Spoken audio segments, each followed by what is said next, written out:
She spent decades devoted to God, living a life of silence, prayer, and obedience in the ancient convent of Santa Lucia perched atop a misty hill in northern Italy. But behind the stone walls, beneath the serene rituals and the soothing chime of the church bells, lay a darkness no one could imagine. Tonight, for the very first time in 30 years, I, Senoria, now 68, am ready to reveal the terrifying truth about what truly happened inside those sacred walls. It was a place where young women like us came seeking peace, purpose, and faith. We dreamed of serving God, tending gardens, and guiding children in the teachings of the church. But then came Cha Lorenzo, a man whose voice could command the town, whose presence seemed righteous, yet whose intentions were sinister. The things he did, the secrets he forced us to hold, the fear that crawled like a shadow through our hearts, no one outside would ever believe. Imagine standing in the dim light of a convent corridor, rain streaking the windows, the echo of your own footsteps mingling with the tolling bells. That's where we realized our faith alone could not save us. What happened next would change our lives forever. And tonight I will tell you everything. If you're still listening, we want to sincerely thank you for spending your time with us. Truly means a lot. We'd love to know, where in the world are you watching from? Drop your country in the comments and let's see how far this message has reached. If you haven't subscribed to the channel yet, I highly recommend doing it now so you won't miss any of our upcoming stories.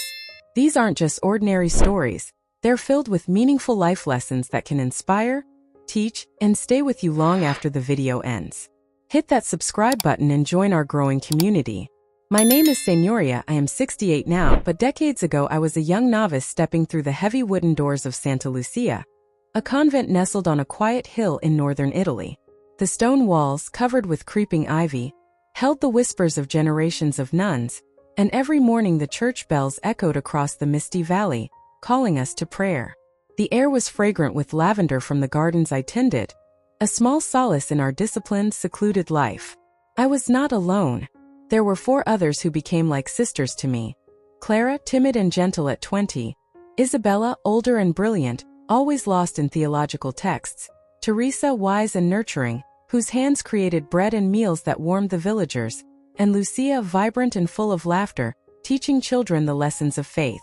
Under the guidance of Mother Superior Beatrice, strict yet caring, we lived each day in rhythm with devotion, tending the garden, preparing meals, cleaning the chapel, and guiding the young ones in prayers and scripture. On the surface it was serene, a life devoted to God, full of purpose and order. But behind the stone walls and the scent of lavender, shadows were already creeping, and the harmony we cherished would soon be shattered in ways we could never have imagined. The first years at Santa Lucia were filled with a sense of purpose and quiet joy. Every morning, I would wake to the gentle tolling of the bells, their sound rolling down the misty hills like a sacred invitation. Mother Superior Beatrice, a woman whose stern exterior hid a heart of boundless care, guided us through each day with a firm yet gentle hand. We worked together like a family, Clara helping me tend the lavender garden, Isabella immersed in her theological books, Teresa filling the air with the aroma of fresh bread and hearty meals, and Lucia's laughter brightening the chapel as she taught children the prayers of the faith. Life in the convent was rhythmical, almost meditative. The days passed in the comfort of routine gardening, cleaning, preparing meals, guiding the children, and attending prayer sessions. It was a world apart, a sanctuary where we believed the world's darkness could never reach us. We shared confidences and dreams beneath the shade of the wisteria, laughing softly as we wove our lives together, trusting the sacred walls to protect us. But serenity is fragile. In 1978, a new presence disrupted our delicate harmony. Cha Lorenzo, a newly assigned priest to our parish. He was tall, imposing, with a deep, commanding voice that resonated through the hallways and seemed to hypnotize the townspeople. At first, his authority appeared reassuring. The villagers admired him, and even Mother Superior welcomed him politely. Yet beneath the surface, there was something disturbingly off. It began subtly, a lingering gaze that made Clara tense, questions in the confessional that seemed far too personal, touches that lingered just a second too long. I dismissed my unease as paranoia at first, unwilling to see darkness where there was supposedly only devotion. But then one afternoon in the dimly lit library, I saw it. Cha Lorenzo cornered Clara, his hand gripping her wrist, pressing her against the cold stone wall. Her eyes were wide with fear, lips trembling as she tried to pull away. I froze in horror, the air heavy with dread, my heart pounding in my chest. For a moment, time seemed to stand still. Then he released her, his expression calm as if nothing had happened. The incident left me shaken. I spent that night lying awake, my mind racing, unable to push away the image of Clara's terrified eyes. My stomach churned with anger and helplessness. How could someone entrusted with spiritual guidance commit such acts? Yet, when I approached Mother Superior Beatrice the next day, reporting my fears and what I had witnessed, she dismissed my concerns. "Senoria," she said gently but firmly, "you must not question a man of God. Perhaps you misunderstood him." Her words cut deeper than I could have imagined, leaving me isolated in my worry. As weeks passed, the tension grew palpable. I began to notice small signs. The way Clara flinched whenever he entered a room, how Lucia's laughter sometimes faltered when he passed by, subtle changes in Teresa's normally steady demeanor. Isabella, ever the observant one, began quietly recording dates, times, and behaviors, each note a testament to the creeping darkness that none of us dared speak aloud. Too felt it. The convent that had once been a sanctuary now felt like a cage. Every echo of the bells reminded me of the oppressive presence lurking behind the veneer of holiness. I walked the corridors with a heightened awareness, the shadows seeming longer, the silence more suffocating. My heart ached for Clara, for Lucia, for all of us trapped in a place where our faith was being manipulated against us. And yet, in those moments of fear, a quiet determination began to form. I realized that while our sanctuary could no longer guarantee safety, our bond, our solidarity, was something no shadow could extinguish. We were sisters in more than name, and whatever came next, we would face it together. By the time Mother Superior Beatrice fell ill with a severe pneumonia, the sanctuary we once trusted had begun to suffocate us. Cha Lorenzo, ever watchful, began to assert his control with an unsettling intensity. His visits became more frequent, framed as spiritual guidance or routine oversight. Yet each time he appeared, a cold weight settled over the convent. The walls that had once seemed protective now felt like they were closing in, echoing with the footsteps of someone who no longer carried the holiness he claimed. Clara was the first to show the visible signs of torment. Her once gentle eyes dulled, her appetite vanished, and her slender frame seemed to shrink day by day. Every time Lorenzo entered a room, she recoiled instinctively, as though the very air he breathed carried threat. I would find her sitting alone in the garden, trembling hands clutching at the lavender leaves, whispering, "He says I am worthless. No one will believe me." Her voice, barely audible, struck me like a blade. I wanted to scream to protect her, but the convent's hierarchy had made it clear. Accusing a priest was unthinkable, and those who tried might face spiritual condemnation. Lucia too began to change. Her radiant laughter faded, replaced by nervous tics and sleepless nights. I would hear her stifled cries from the small guest room where she slept, a place that had once been filled with joy. She avoided the chapel corners where Lorenzo lingered, and the warmth she once brought to the children's lessons now carried a fragile, fearful edge. Each night, she seemed smaller, her spirit caged by the invisible hands of coercion and intimidation. Isabella, ever vigilant and meticulous, took to recording everything. She noted the dates, times, and specific behaviors of Lorenzo, creating a secret ledger of the injustices we endured. It became clear that his manipulations extended far beyond Clara and Lucia. Other nuns who had joined the convent in later years quietly disappeared from our routines, sent away under various excuses, their voices never heard again. Isabella's writing, hidden beneath loose floorboards and inside the hollow of old hymnals, became a lifeline. It was proof that our fears were real, tangible, and that Lorenzo's predations were methodical, deliberate, and expanding. The convent itself seemed to conspire with the darkness. Nights became unbearable. Shadows stretched long across the cold stone corridors, and the flickering candlelight could not dispel the feeling of being watched. Each bell toll, once comforting, now resonated with menace. Clara's nightmares bled into reality. I would awaken to her screams in the middle of the night, her small body thrashing as she cried, "He's coming, he's here." I held her, sang old hymns softly, but nothing could fully shield her from the terror she had internalized. The very air of the convent carried a suffocating tension. Meals, once communal and warm, became exercises in silent endurance. Clara often refused to eat, pushing away bread and porridge with trembling hands. Teresa, though resolute in her care, could not hide her own worry. Even she seemed diminished, weighed down by the oppressive presence that Lorenzo cast over every corner. We moved carefully, speaking in whispers, our eyes constantly scanning for any indication that he might be near. Trust had been eroded entirely, leaving only a brittle, anxious solidarity between us. There were moments of surreal horror that tested our sanity. I remember once seeing Lorenzo appear silently in the library doorway, standing like a shadow, his gaze sweeping over us. Clara froze, her face pale, lips pressed tight. Isabella's hand hovered over her notebook, ready to document, while Teresa instinctively moved closer to shield the younger ones.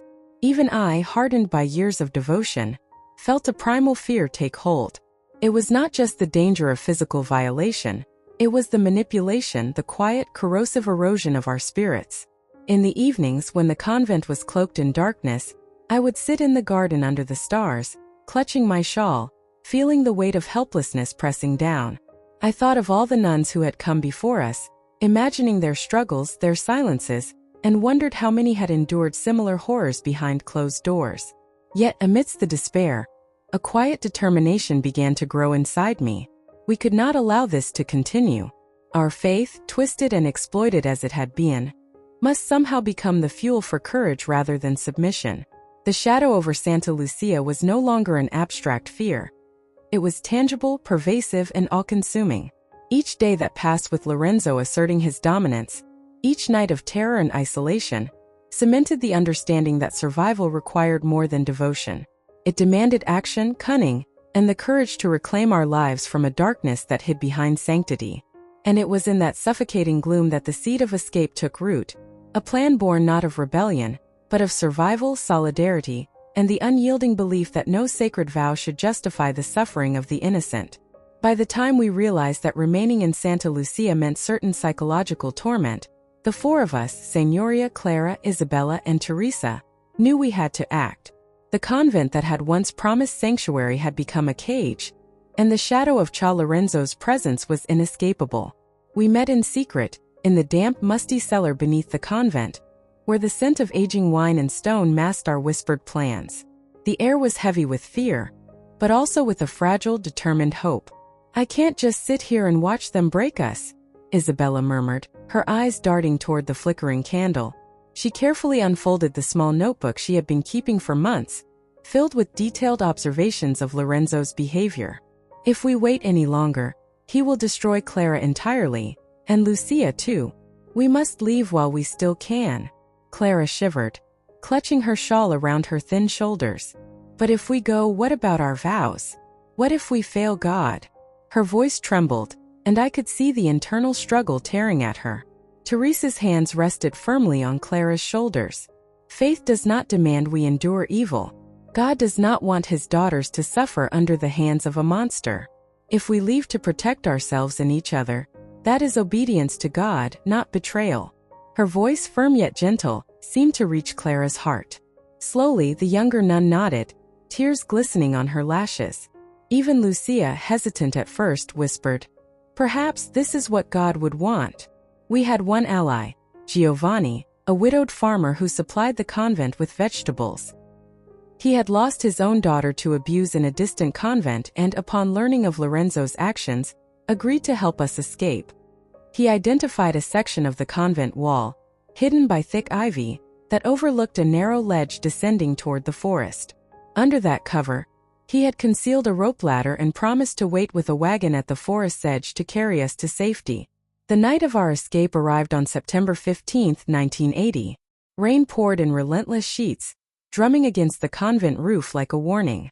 Thunder rolled across the hills, shaking the stone walls, and lightning illuminated the ivy-covered exterior in brief, eerie flashes. We dressed in the plain clothing Giovanni had left for us, simple cotton dresses, shoes we could barely fit our feet into, and carefully removed our habits, letting them fall to the damp stone floor. Each movement was measured, every step heavy with the tension of the unknown. I climbed the ladder first, heart pounding, fingers numb and slick from the rain. Each rung threatened to slip from under my grasp. Each gust of wind carried the scent of fear. Behind me, I could hear Clara crying softly, her breath shallow with terror. "I can't do this," she whispered, her voice breaking. I reached back, grasped her trembling hands and said, "Clara, we are not alone. Hold my hand, trust me. This is the only way to live." Together we ascended and descended, Isabella guiding her steady steps, Teresa following with unwavering resolve, each of us battling both the storm and the fear of being caught. Halfway down, the rope ladder swung violently in the wind. Clara slipped, her foot losing purchase on the wet rope. I lunged instinctively, catching her arm and pulling her back against me. Her chest heaved with panic, and I held her close, whispering reassurances as she clung to me like a lifeline. That moment crystallized the terror we had endured inside the convent, the constant fear, the loss of control, the knowledge that our lives had been at the mercy of a predator. Finally, we reached the ground. Mud squelched under our feet, soaking our clothing, and the rain whipped our faces like icy needles. Giovanni's wagon waited in the shadows of the forest, the tarp barely shielding us from the storm. We piled in, trembling, drenched, hearts pounding in synchrony, and the wagon creaked as it rolled away from the convent. For the first time in years, we were free from its walls, from Lorenzo's shadow, from the suffocating fear that had stalked every waking moment. Even as the storm raged around us, a strange calm began to settle. The convent faded behind the hill, a dark silhouette swallowed by the mist and rain, and in its place was the first real glimpse of hope we had known in months. We were soaked, exhausted, and terrified, but alive together and unbound. The terror had not yet fully lifted, but the chains of oppression had been broken, and the night that had seemed endless now marked the beginning of a new life. As we huddled together under the thin cover of the wagon's tarp, I realized something profound. Escaping the convent was not just a flight from danger, it was a reclaiming of our faith, our voices, and our very humanity. The night was violent, the storm relentless, but with each passing mile, the shadows grew smaller, and the faint glimmer of freedom burned brighter. That night, drenched and shivering, we understood the first true taste of liberation. The knowledge that even in the darkest places, courage and unity could carve a path to survival. After that stormy night, freedom was real but fragile. Giovanni guided us to an abandoned farmhouse in Tuscany, hidden from the eyes of the world. We had escaped the convent, but the past clung to us like wet clothing, heavy, cold, impossible to shake off. To survive, we had to become new people entirely. I became Elena Rossi, a 26-year-old seamstress with no family, no history. Clara, once timid and fragile, became Sofia, my younger sister in this new life. Isabella was Caterina, a teacher with a passion for learning. Teresa became Maria, our elder aunt, and Lucia, though wounded and hesitant, became Anna, a distant cousin to complete our cover story. At first, the transition was overwhelming. We had to learn the mechanics of ordinary life. How to use public telephones, buy groceries without drawing attention, navigate towns where everyone was a stranger, and above all, avoid anything that could lead someone back to our old lives. The fear of Lorenzo discovering us never left. Every bell in a distant church, every shadow in an alleyway, triggered that instinctive panic we had carried from Santa Lucia. Nights were long and restless. Clara would wake screaming from nightmares, images of Lorenzo and the convent haunting her like ghosts. I held her close, singing hymns we had once learned together, though now in whispers, praying they could anchor her to the present. We took jobs in a small sewing workshop near Naples, each of us contributing to the modest enterprise while maintaining our carefully crafted stories. Our work gave us structure and purpose, yet the psychological scars remained. Isabella's intellect, which had once illuminated our convent library, now poured into tutoring children and patching together lessons from memory. But there were nights when she would sit alone with a notebook, rewriting accounts of Lorenzo's cruelty as if to remind herself that reality existed beyond survival. Teresa, strong and nurturing as always, kept the household running and comforted the rest of us, though the lines on her face deepened with worry. Lucia, or Anna, laughed rarely now, her previous joy replaced with caution and a fragile, anxious calm. Time passed, but death crept into our lives with relentless inevitability. In 1985, Teresa, our anchor and protector, suffered a sudden stroke. We buried her in the earth of the countryside, under the name Maria, without ceremony, without the rites of the church we had once devoted our lives to. Her absence left a hollow ache, a reminder that even freedom came with profound cost. Years later, in 1990, Isabella, our scholar and recorder of truths, was diagnosed with cancer.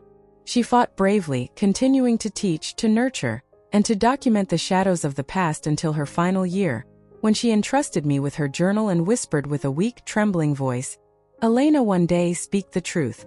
Don't let him hurt anyone else." When she passed, the notebook felt heavier than any stone, filled with both evidence and the weight of a promise. Lucia, the vibrant soul of our group, succumbed to heart failure in 1998, leaving only Clara and me to carry the burden of memory. Each loss was a dagger, cutting through the fragile threads of our constructed identities. Yet even as sorrow threatened to overwhelm us, Isabella's words echoed in my mind.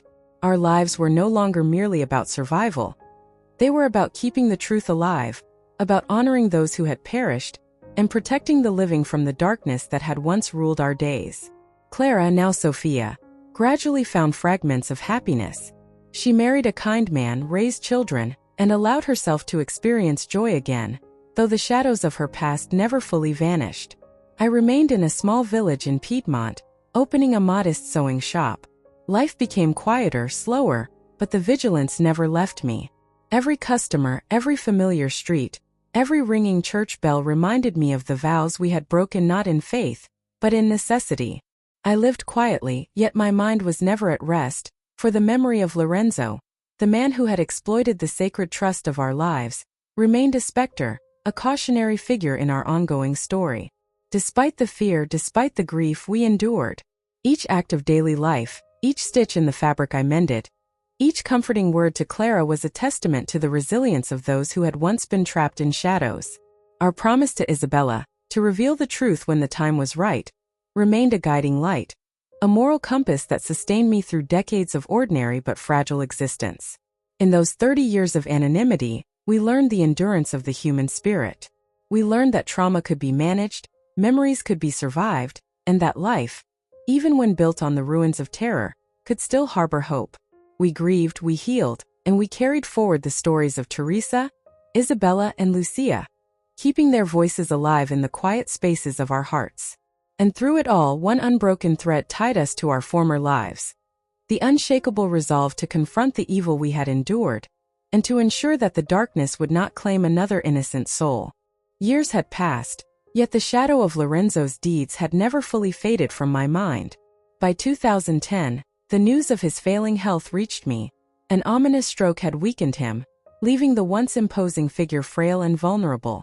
It was a moment that demanded courage, and I knew the time had come. I sought out Cha Matteo, the young priest assigned to assist Lorenzo.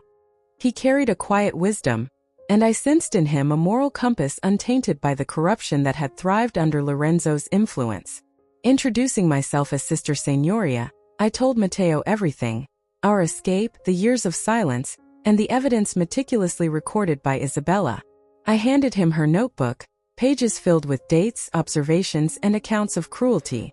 Alongside it, I provided letters from former Mother Superiors, hints that the church hierarchy had once known but covered up Lorenzo's abuses. Matteo's face reflected shock, disbelief, and growing resolve. "This cannot be ignored," he whispered. "These women suffered because of him. We must act." Through Matteo, we contacted Bishop Antonio, a progressive figure within the church, known for his commitment to justice. He took immediate steps, coordinating a careful investigation that reached out to all potential victims: former nuns, laywomen who had crossed paths with Lorenzo, even ex-seminarians. One by one, their voices emerged from decades of silence, forming a chorus that corroborated the horrors we had endured. The weight of truth became undeniable. The confrontation was arranged in a community center near Lorenzo's old parish. When I stepped into the room, the air thickened with decades of tension. Lorenzo, now frail, his once commanding frame hunched, met my gaze. His eyes, once sharp and predatory, were dull with age, yet a spark of recognition, and perhaps fear, flickered. "Senoria," he began, voice trembling, trying to cloak himself in sanctimony. I did not falter. Each word I spoke carried 30 years of suppressed pain, a voice long denied. "This is for Clara, for Isabella, for Teresa, for Lucia. And for all the women you tormented.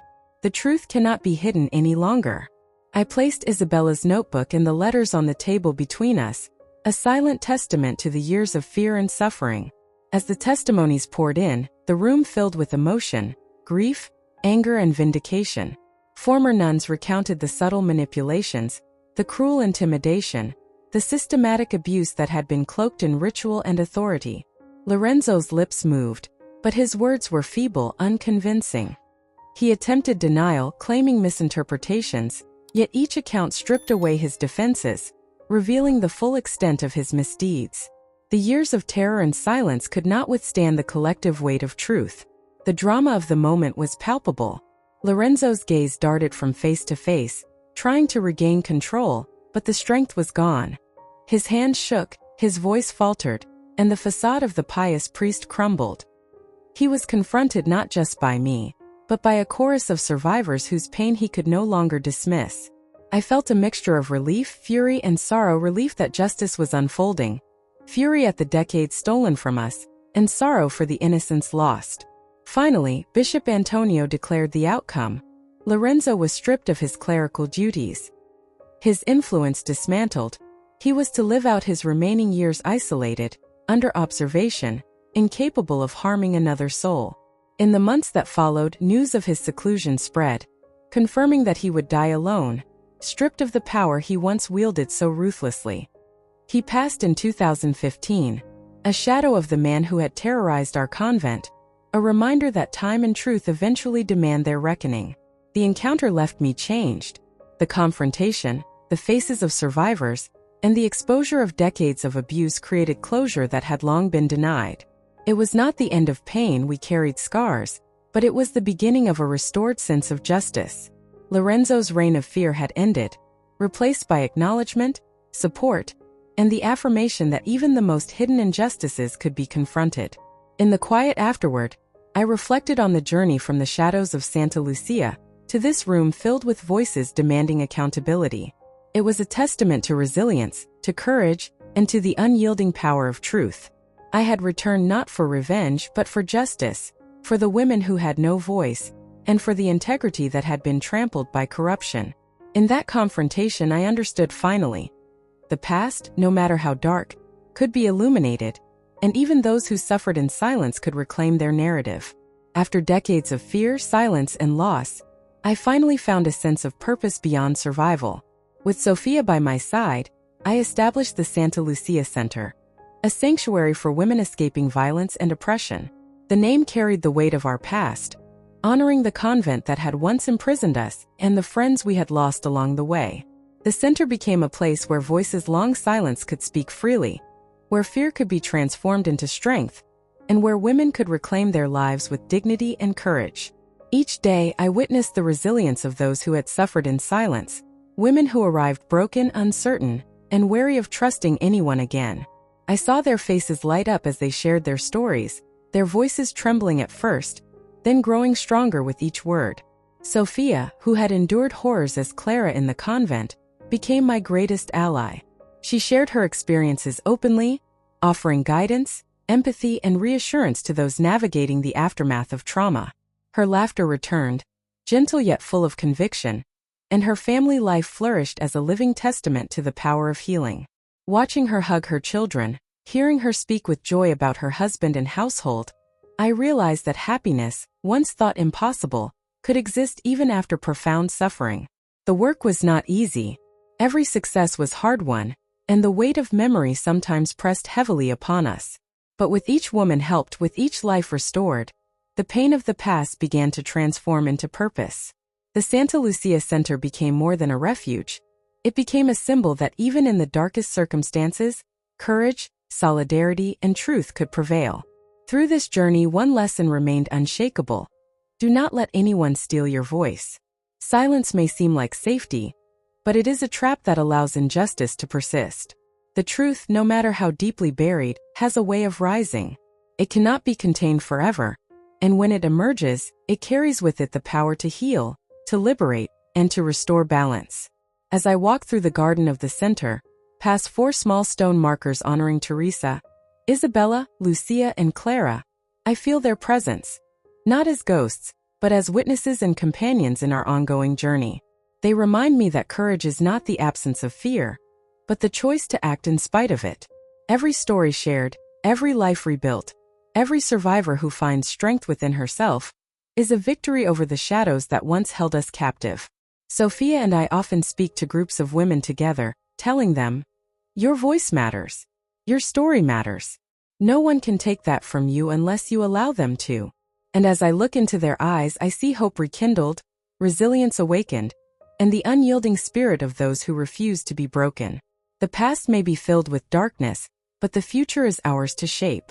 The truth, though it may be suppressed, will always find a way to rise.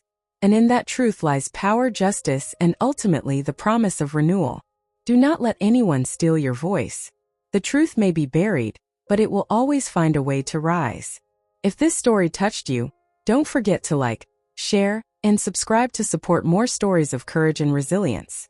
Comment "I believe" to stand with survivors of abuse and help spread the power of truth and justice. Let's honor those who found their voice and inspire others to reclaim theirs. Every share helps raise awareness, bring healing, and light the path toward hope.